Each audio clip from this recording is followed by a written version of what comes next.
TCI is brought to you by Spendthrift Stallion Golden Sense, a multiple Grade 1 winner and track record setter by Into Mischief, bidding for back-to-back wins in this year's Breeders' Cup Dirt Mile.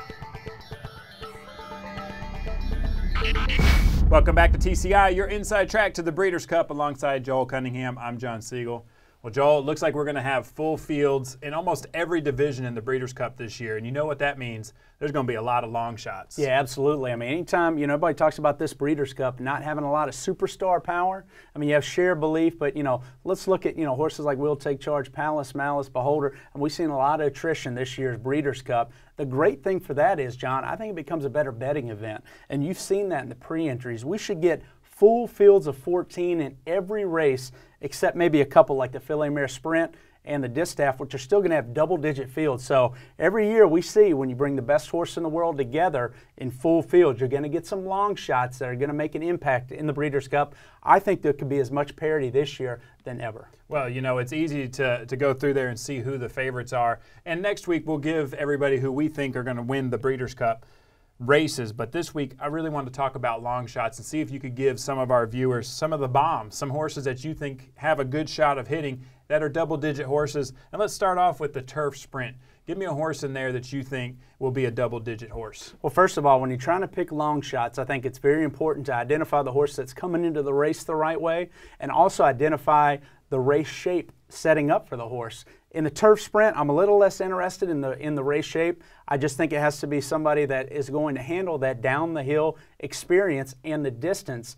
And I tell you what, undrafted for Wesley Ward, it's going to be somewhere in the neighborhood of 12 to 15 to 1, John. I think he could be rounding back into his better form. I trust the trainer out there at Santa Anita's had a lot of success.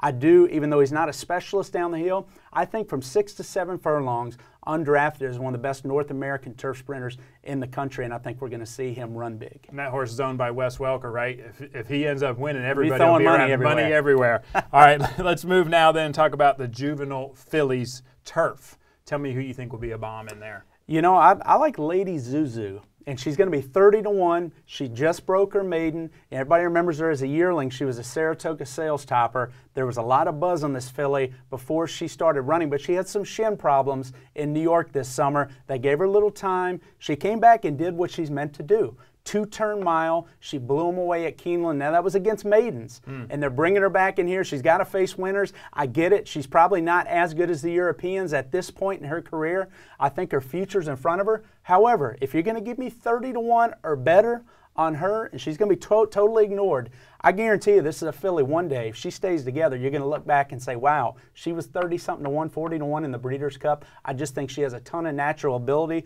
So if she looks good in the post-parade, she's coming to the race well, I'm going to put a few bucks on her. All right, I'm going to give you a tough race this time. It's going to be the Dirt Mile. Joel, this race, there's always that weird, you got sprinters, you got horses that can't quite make it for the Classic. This is going to be a tough race.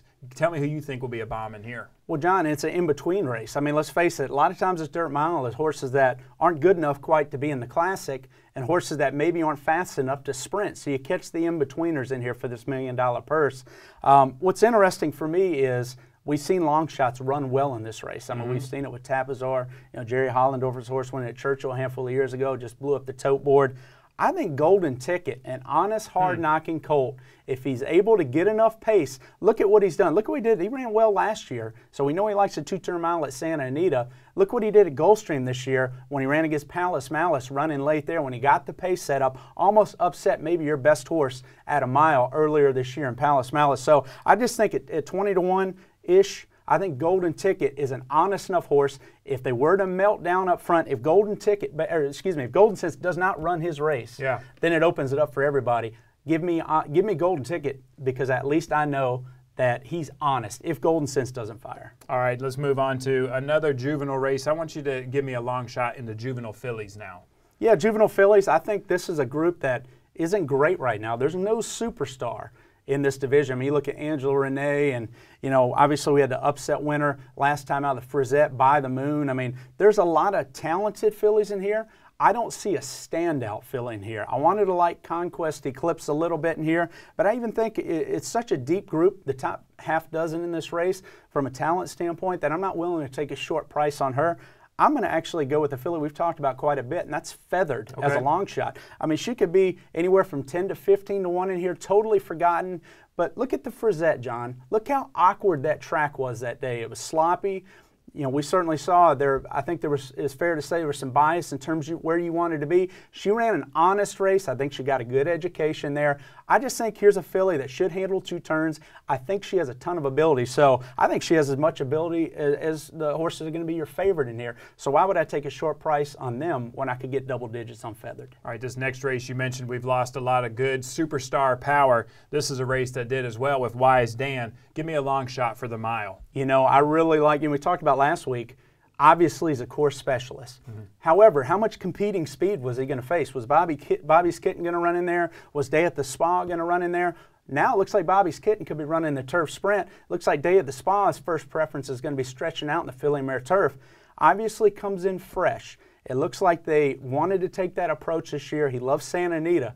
And I tell you what, if they let him slip away in here and give him a lone lead on this turf course, watch out. I think he's going to be a great price and going to be a little bit forgotten in here because everybody's going to be caught up with the Europeans. And again, the question with the Europeans is, can they handle this type of trip? 2 left-hand turns, ultra-firm turf course. If you let obviously slip away early, they're not going to catch him. All right, let's move back to the fillies now, and let's talk about the Distaff. Joel, this is the marquee race for the filly and mares. Tell me, who do you like in the Distaff as a long shot? I'm taking some strong connections here with a very long shot. A filly that's not going to get talked about at all. Her name is Stanwyck. She had pretty good early season form. She was a late maturing filly. I know she's going to love a mile and 1/8. I don't feel like she's got the real pace presence that she's needed to set up her late turn of foot in here, or late kick. She'll be a big long shot in here. And trust me, she has to run her best lifetime race.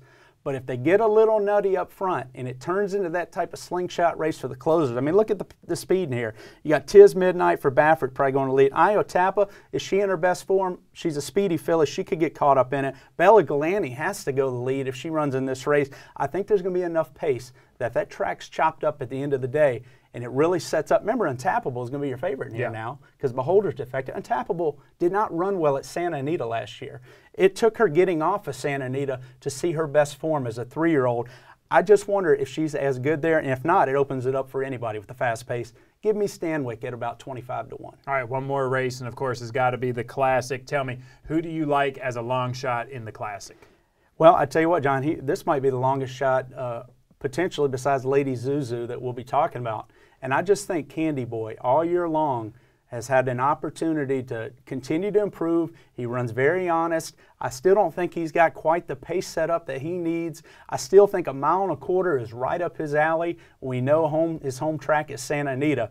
We've seen that, even there's a speed bias at Santa Anita, we've seen that in years past. If you get a legitimate enough pace with 14 horses in the race, going 1.25 miles at Santa Anita, those closers can have an impact. So Bayern, he's going to the lead. For sure. Can you leave Bayern alone? Will somebody try to tackle Bayern early, try to legitimize the pace? Well, there are a lot of tactical horses in the race. I think the answer to that is probably yes. You know, can Bayern get 1.25 miles? First of all, is a big question mark. So if it really sets it up for a slingshot type race, and it becomes about trip and a good up-and-coming closer. If Candy Boy, I don't think he's good enough right now, but if he can take that step forward now at the end of his 3-year-old year going 1.25 miles, I don't think he's impossible at 30 to 1. And beyond that, even if he doesn't win, I still think he'll be on the board in this race. So I think you have to use Candy Boy. Oh, thank you, Joel. Like we said, it's easy to go in there and pick out the favorites. Not as easy to find some of the long shots. It's tough. Appreciate your input. Looking forward to next week. Yep. Make sure you guys come back next week. We'll tell you guys who we like in this year's Breeders' Cup.